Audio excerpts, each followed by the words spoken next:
New Old Records.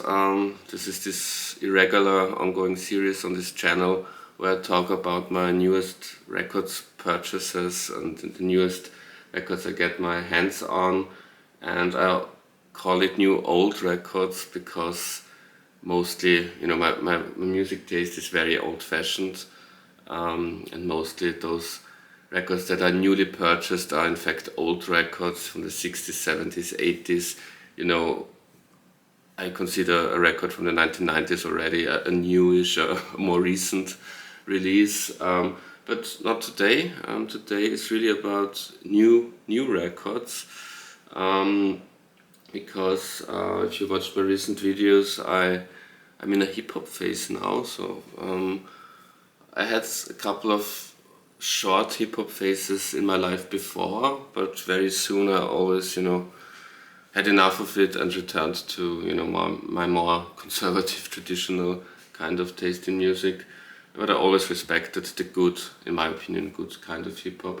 But this phase, it lasts, it goes on and on, so maybe this is more than a phase. Maybe I'm really becoming a hip-hop fan, which is cool because it opens up so many, so many things to discover. It's really like a very big, the last big, really big blind spot in my music collection in a way.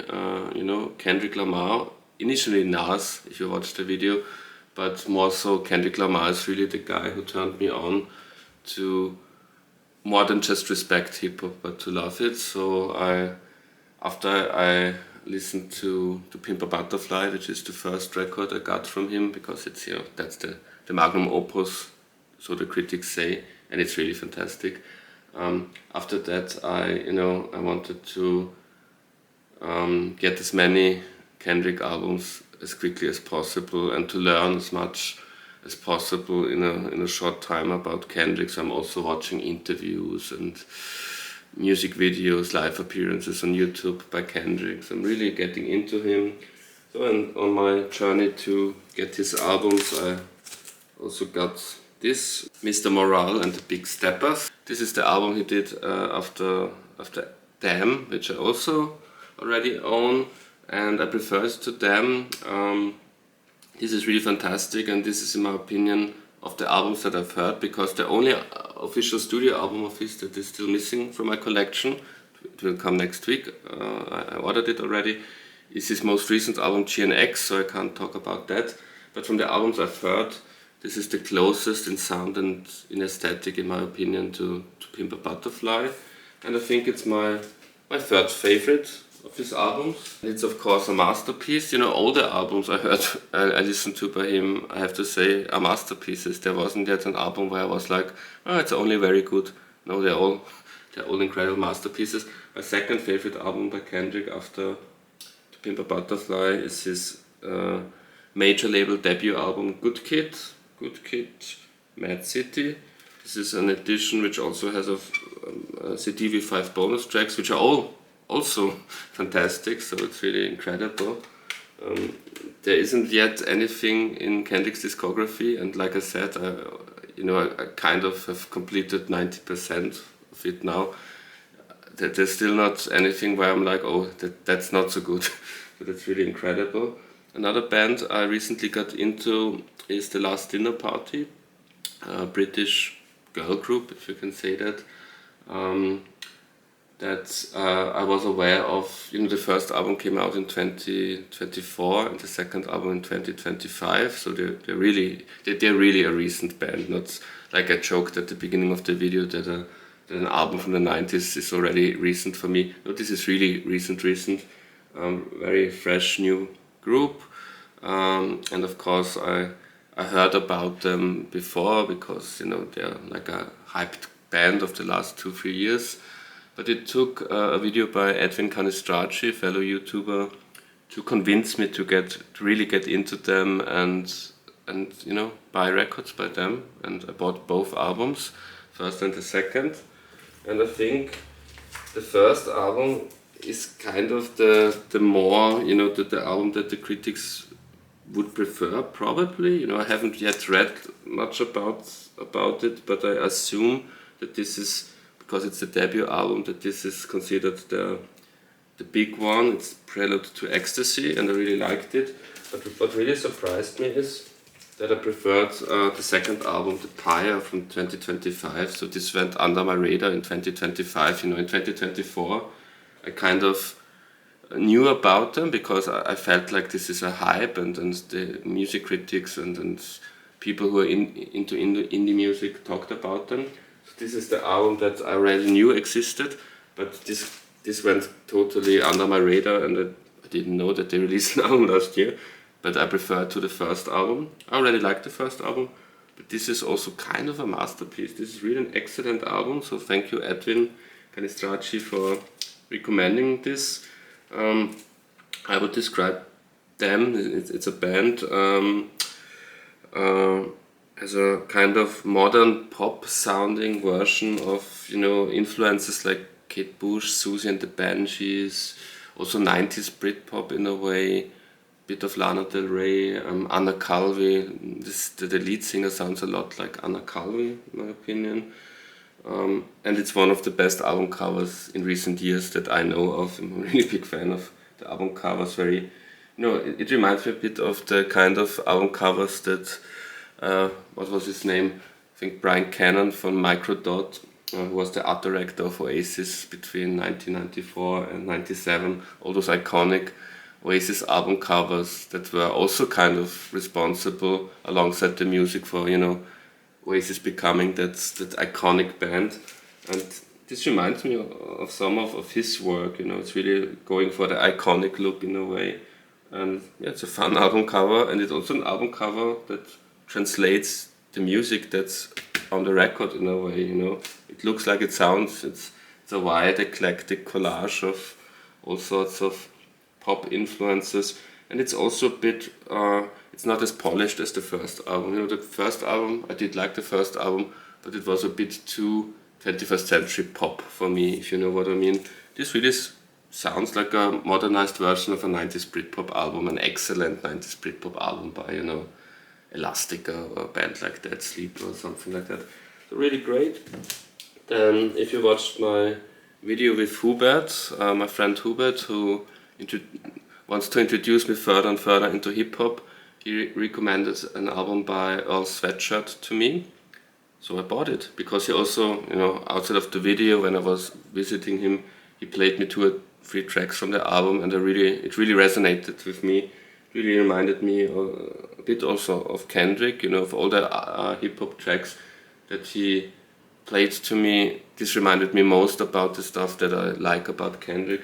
So I bought this Earl Sweatshirt album, and it didn't disappoint. So like I said in the beginning, my love affair with hip-hop will be ongoing, for the moment at least, because apart from Kendrick, there's now also other artists that I want to dive into deeper, and Earl Sweatshirt is one of them. Who's also, I think, he started out with Odd Future, this hip-hop group from like 10-15 years ago. Back then I never liked Odd Future, but maybe I give them another chance now that I'm kind of getting accustomed to hip-hop and the aesthetic. Then also a new record in a way, but now this is like this kind of new and not really new.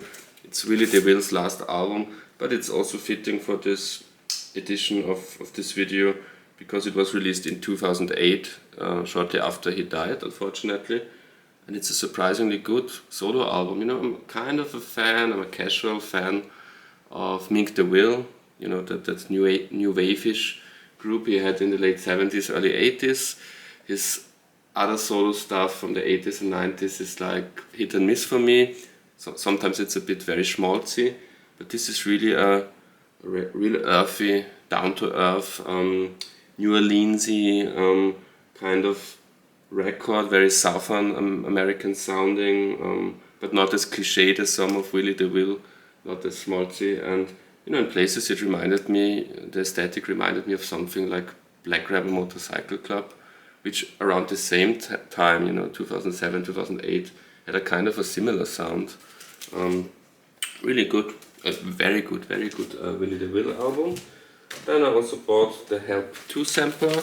In the 90s there was this congregation of all the great Britpop artists for the as a charity for the Bosnia war, for the war in Yugoslavia, and some of the most renowned Britpop bands recorded this charity sampler Help at Abbey Road in the 90s. I have this compilation, it's great, there's also a cover of Come Together, performed by Noel Gallagher, Paul Weller and Paul McCartney, so really exclusive stuff on the Help, on the first Help sampler from the 90s.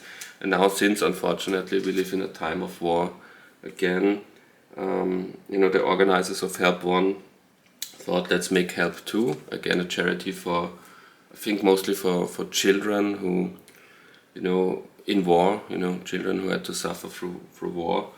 And it assembles some of the artists from back then, from the 90s, but also, and that's why it's also fitting for this episode, new artists, and it's really fantastic. It's a fantastic collection of songs that you won't get anywhere else, and it includes artists like old and new, fits to old new records or new old records. It's some Britpop artists from back then, like Damon Albarn is on there, but there's also then Depeche Mode is on there. Arlo Parks, who's a newer artist, and I have the first 2 albums of Arlo Parks from the early 2020s and really like her, so it's great to have a song. Then Biba Doobie, which is also kind of a hip new band, is on there. What else? Fountains DC, Pulp have an exclusive track on there, the Reformed Pulp. Anna Calvi, I mentioned her before when I talked about Last Dinner Party, is on there.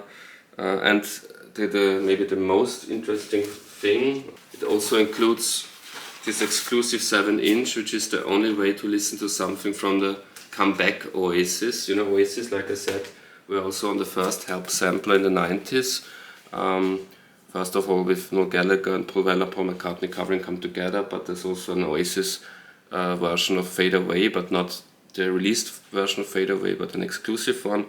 And so they also gave a new track to this compilation, and it's the only way to listen to something from the Reformed Oasis. It's a live version of Acquiesce from their comeback tour. It's also an exclusive bonus 7-inch on there. And then I also bought is it the last? She releases so frequently. I think it's her last album, Lana Del Rey. Did you know that there's a tunnel under Ocean Boulevard? I think I have kind of all Lana Del Rey albums. This is the only one that was missing, which is strange that I didn't buy it when it came out one or 2 years ago. But I have all the other albums, and I'm a fan, from the 21st century, next to Kendrick Lamar now. She's probably my favorite artist. And Born to Die and Blue Bannisters are my 2 favorite albums of hers. But I only heard good things about this album, and since I was now in the mood to listen to newish sounding music, I thought I used the opportunity to buy this record. Now, sad thing, good friend of mine died last week after a long, not so pleasant illness.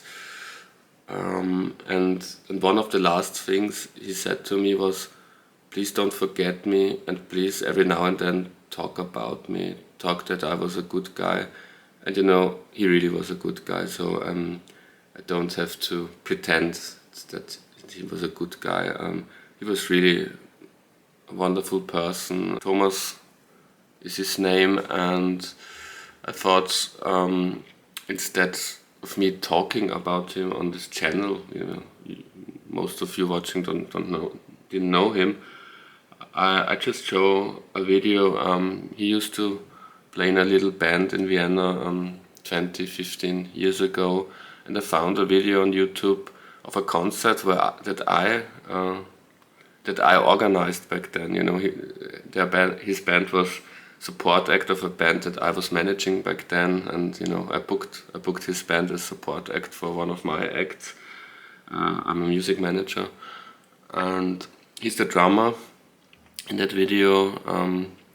So he probably, as you will see, wasn't the best drummer in the world, but a part of that, he was really a great guy. Bye.